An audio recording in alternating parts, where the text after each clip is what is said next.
Chapter 29 To London. When Hendon's term of service in the stocks was finished, he was released and ordered to quit the region and come back no more. His sword was restored to him, and also his mule and his donkey. He mounted and rode off, followed by the king, the crowd opening with quiet respectfulness to let them pass, and then dispersing when they were gone. Hendon was soon absorbed in thought. There were questions of high import to be answered.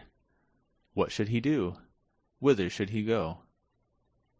Powerful help must be found somewhere, or he must relinquish his inheritance, and remain under the imputation of being an impostor besides. Where could he hope to find this powerful help? Where indeed? It was a knotty question.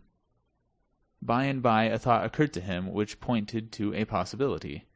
The slenderest of slender possibilities, certainly, but still worth considering, for lack of any other that promised anything at all. He remembered what old Andrews had said about the young king's goodness and his generous championship of the wronged and the unfortunate. Why not go and try to get speech of him and beg for justice? Ah, yes, but could so fantastic a pauper get admission to the august presence of a monarch? Never mind. Let that matter take care of itself. It was a bridge that would not need to be crossed till he should come to it. He was an old campaigner, and used to inventing shifts and expedients. No doubt he would be able to find a way. Yes, he would strike for the capital. Maybe his father's old friend, Sir Humphrey Marlowe, would help him. Good old Sir Humphrey, head lieutenant of the late king's kitchen, or stables, or something. Miles could not remember just what or which. Now that he had something to turn his energies to, a distinctly defined object to accomplish, the fog of humiliation and depression which had settled upon his spirits lifted and blew away, and he raised his head and looked about him. He was surprised to see how far he had come. The village was away behind him.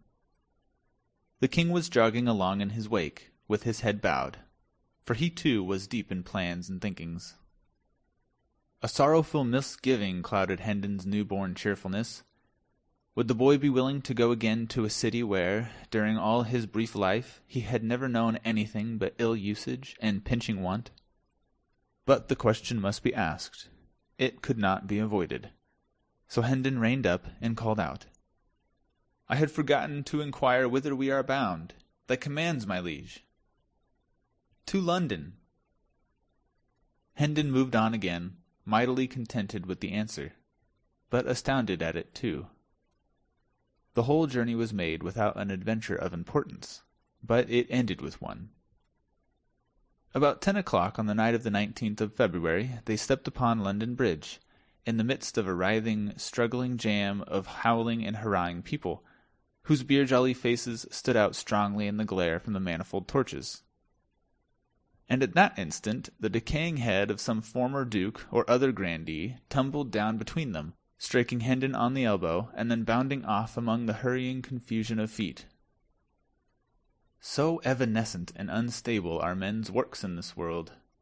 The late good king is but 3 weeks dead, and 3 days in the grave, and already the adornments which he took such pains to select from prominent people for his noble bridge are falling. A citizen stumbled over that head, and drove his own head into the back of somebody in front of him, who turned and knocked down the first person that came handy, and was promptly laid out himself by that person's friend. It was the ripe time for a free fight, for the festivities of the morrow, Coronation Day, were already beginning. Everybody was full of strong drink and patriotism. Within 5 minutes the free fight was occupying a good deal of ground. Within 10 or 12 it covered an acre or so, and was becoming a riot. By this time Hendon and the king were hopelessly separated from each other, and lost in the rush and turmoil of the roaring masses of humanity. And so we leave them.